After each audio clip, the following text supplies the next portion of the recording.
நாட்டின் வட மாநிலங்களில் கடந்த சில நாட்களாக கடும் பனிமூட்டம் நிலவி வருகிறது.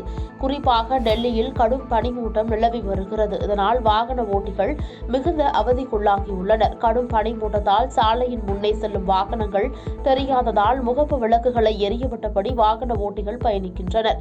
அதேவேளையில் பனிமூட்டம் அதிகரித்துள்ள போதும் டெல்லியில் காற்றின் தரம் சற்று அதிகரித்துள்ளது. இந்நிலையில் கடும் பனிமூட்டம் காரணமாக டெல்லியில் விமான போக்குவரத்து சேவை பாதிக்கப்பட்டுள்ளது.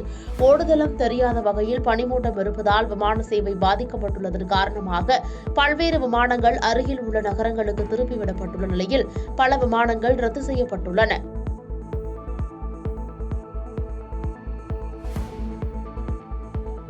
பாதகம் செய்பவரை கண்டால் நாம் பயங்கொள்ளலாகாது பாப்பா. மோதி மிதித்து விடு பாப்பா, அவர் முகத்தில் உமிழ்ந்து விடு பாப்பா. அண்மை செய்திகளை உடனுக்குடன் தெரிந்து கொள்ள இணைந்திருங்கள் இயம்நாடு தொலைக்காட்சியுடன்.